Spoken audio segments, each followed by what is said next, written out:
Your God, no, guys.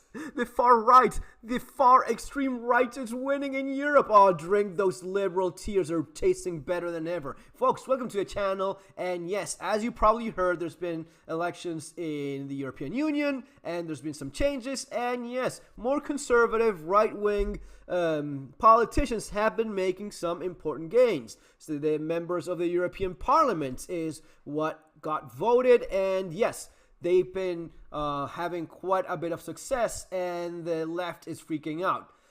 Far right makes strong gains in EU election as center holds majority. Here we have from the How Far Right Party take over in Europe would impact US politics.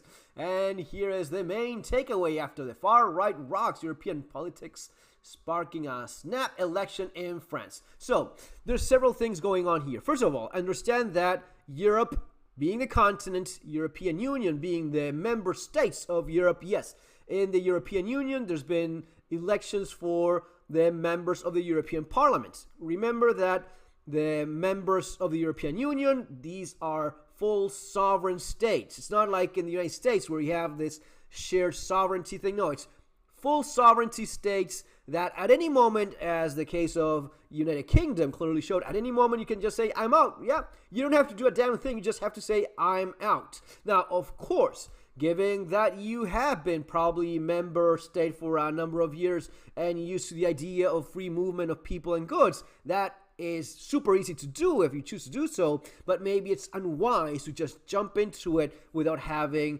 any way of recovering from the huge blow that will be all of a sudden in terms of business, people. Keep in mind that a guy with a small or big business, any kind of business operating in France, you're just shipping stuff to Italy without any kind of restriction, nothing. You just put it on a vehicle, goes over to Italy or Germany or wherever, and that's that. There's nothing else that needs to be done. Same thing for people moving back and forth for work or education or whatever. If all of a sudden you are no longer part of the European Union, you become a sovereign state as you've always been, but without having the same fluid of economic and people movement. All of a sudden you need to do like every other country in the planet, which is you have customs, you have checks and balances and things that need to happen when moving anything from outside your borders.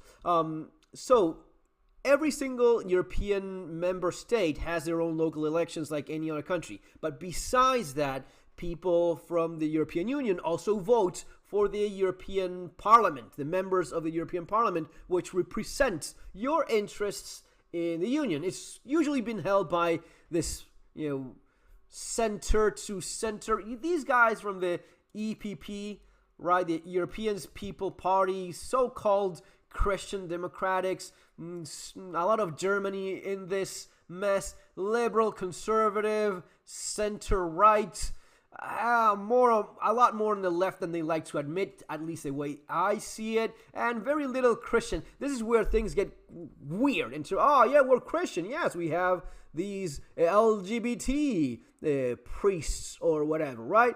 It's kind of, for someone from a Catholic background, that sounds a little bit fucked up and not really Christian, but that's just my take. You may have something completely different to say about it. But that's how you end up with the so-called conservative Christians all of a sudden making these relationships between human rights and LGBT rights and the rights of LGBT people to influence education and children and kindergarten, and how everything becomes this mass of, that doesn't make a whole lot of sense. You're not really talking about the human rights anymore. You're talking about what a small, very powerful lobby wants to do in terms of children that are not even their own. What are you even talking about? Same thing goes for immigration. Same thing goes for a number of things where it has gone so much to the left that a lot of people were suddenly saying, you're not representing any of my traditional values, my conservative values, my Catholic values, since apparently now we have these new churches that are more LGBTQ lobby organizations than actual, Christian religion, the way we traditionally view them. So what are we supposed to do? Well, you're supposed to go out and vote for people that represent your views and your interests. And that's exactly what a lot of people ended up doing. fed up with the immigration issue, the asylum seekers, the waves of people from a very different part of the world with very different concepts of good and evil and cultures that are just not aligning one with the other, very different core values on what civilized behavior is or is not, and that's how this ended up happening. So even though we have a massive wave of people voting so as to shift this organization, which is the European Union, a little bit more to the right. They like calling it the far right. We civilized people like calling it a little bit more common sense and less crazy and socialism. So it's doing that thing, right? Meloni in Italy, I think that, but there's also been the case of some countries, because of these elections, making their own decisions, like in the case of Emmanuel Macron, who said, yeah, I'm obviously not liked very much, so I have to call for elections. I have to do something, because it's been, in some countries, it's been more of a massive defeat than in others. In others, they gained one or two more members of parliament. In others, they ended up getting a lot more, and it was a huge loss in terms of votes. So in some of these places, in France, for example, they say, yeah, we are obviously not representing people. We need to call for elections. I think that in Ireland, the new prime minister is someone that is more right-wing.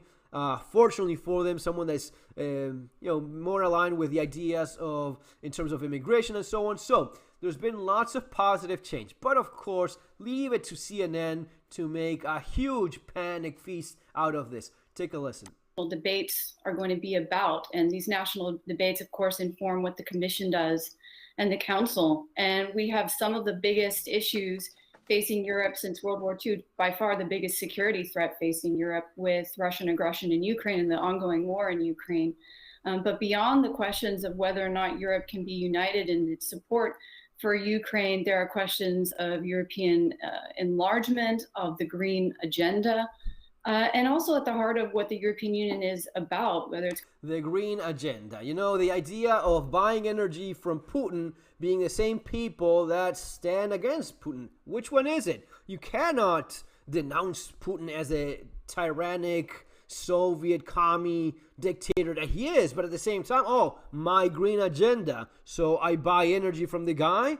Or the green lobby, that is Chinese guys trying to sell more lithium batteries, right? You need to decide which one is. At the same time, the European farmers getting hit and attacked all the time by cheaper imports that don't have to live up to the same standards that they are held. You know, it's not really all that simple as, oh, the evil far right is against the environment, and no. And you have cases like Meloni in Italy. She is very much against Putin and supporting Ukraine. And there's some guys from the former Soviet Union countries that are maybe a little bit too cozy with the idea of a new Soviet empire. So it's true that it's not always that clear cut, but for the enormous majority of the things that people on the right, conservatives, understand that they want, there's not much of a conflict. They want to find a conflict where there is not. Going to be a model for democracy and supporting human rights. You see with the rise of these far right parties that don't like institutions, that aren't particularly supportive of democracy or human rights, very anti-immigration. Look at how disgusting this woman is. What a piece of work. So you're not in favor of human rights because you're not respecting the rights of a trans lobby to infiltrate kindergartens and have. What are you even talking about? What human rights are there that the far right is against, right? Because that's not a human right. A man with a very clear fetish going after little children, that is not a human right. That is actually a crime, and it's the kind of thing that should land you in jail, right? It's not a human right. In terms of immigration, what exactly is it? You don't want your country to become a Middle Eastern country? Well, why would you? I mean, you're not in the Middle East. They're not in the Middle East either. They're leaving their own countries. And you have to accommodate and change your culture, your way of life, so as to adjust to what they are running away from? I don't think that makes a whole lot of sense. But these people don't care because they know exactly what they're doing. They want to almost dismantle the European Union from within. So these are really big questions with that. Again, more lies. There was a small number of politicians with a lot of influence from Russia and Russian money that both on the left and on the right, especially with a green agenda on the left, but also on the right, very much true, especially in terms of Brexit, there was a lot of Russian influence and a lot of Russian money so as to make sure that the European Union lost a key member state. It was beneficial for them for obvious reasons. So yeah, that did happen. But as of right now, in this very moment, no, even the more Eurosceptic, like they like calling them, they're not really all that Eurosceptic. They understand perfectly well that having more power, being stronger and more is always better, right? But what are you going to use the power for? Are you going to use this so as to have better economies in each sovereign state? Are you going to use that so as to become more powerful, more independent, and more competitive in the rest of the world? Or are you going to use that so as to install your woke liberal agenda on all member states, which that was never supposed to be the case at all? It was supposed to be about sharing a common goal, but mostly about having economic goals and having the option of free movement of people, free movement of goods. It was mostly about having those things, not having an overlord telling you how your society should be shaped, especially giving how different each of these societies are. They're coming with this particular election. Natasha, there's obviously a lot of talk about what will happen if Donald Trump becomes president again and what that would mean for Europe. But let's turn that around. If right-wing parties perform well, what could that mean for relations with the US? It's a really good question, and I think it's a really good question that she doesn't like to answer because it's very inconvenient. The truth is that with a right-wing or more right-wing Europe gonna be getting along just fantastic with Trump. Many of the so-called far-right politicians that had huge wins in these elections, they're very much friendly and like Trump. So it's gonna be great. It's gonna be great for everyone. It's gonna be great for everyone except for them.